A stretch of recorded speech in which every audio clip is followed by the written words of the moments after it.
আপনারা দেখছেন সিএম বাংলা, নিরন্তর বাংলার মুখ। This channel does not promote any violent, harmful, or illegal activities. All content provided by this channel is meant for an educational purpose only. MLA এবং police বাহিনীর নেতৃত্বে প্রতিটা ঘরে ঘরে গিয়া তছনছ বড়লঘাটের বুকে পুণ্ডরিকা প্রসাদেও সেদিন তারা ভীষণ ভাবে জখম করে মৃতপ্রায় অবস্থায় ফেলে রেখে চলে যায়। এটিএমের এই বর্বরতাকে ধিক্কার জানাতে ২৫ বছরের ন্যায় আজ ৬ সেপ্টেম্বর নবদ্বীপের বিভিন্ন পথ অতিক্রম করে আপনাদের সামনে দিয়ে ধীরে ধীরে এগিয়ে চলেছি। শ্রী চৈতন্য মহাপ্রভুর শান্তির ধারণাবৃত্তিত্ব অশ্বাবাহিনীরা এই গরম নগরী নবদ্বীপকে শহীদ নগরে পরিণত করেছিল।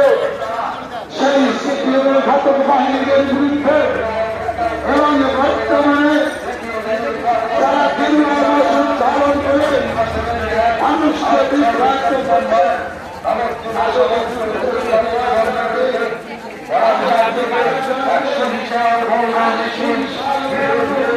নবদ্বীপের স্থায়ী শান্তি রক্ষার্থে নবদ্বীপের বিভিন্ন পথ অতিক্রম করে আপনাদের সামনে দিয়ে মৌনতা রক্ষা করে এগিয়ে চলেছে।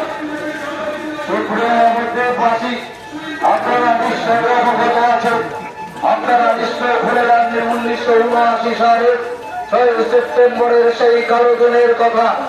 বড়ালঘাটের বুকে প্রকাশ্যে দিবালোকে তদানীন্তন বামফ্রন্টের বিধায়ক ও তার হারমাদ বাহিনী যেভাবে হত্যা লীলা সংগঠিত করে। নবদ্বীপের মানুষকে কি বার্তা দিচ্ছেন? নবদ্বীপের মানুষ আজকে ৪৭ বছর যাবৎ দেখছে প্রতি বছর ৬ সেপ্টেম্বর এই দিনটাতে আউদমিছিল খেলাও দিবস পালন করে থাকে নবদ্বীপের সমস্ত মানুষ, অফিস আদালত বন্ধ করে। আজকেও তার একই রূপ, বরং উত্তরোত্তর অনেক লোকের সংখ্যা বৃদ্ধি পেয়েছে। আজকে প্রায় ২০,০০০-এরও বেশি লোক এখানে জমায়েত হয়েছে।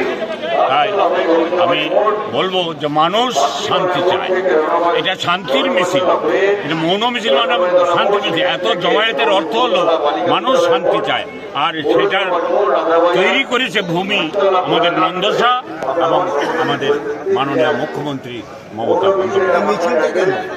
মিছিলটা কেন? মিছিলটা মৌন মিছিল।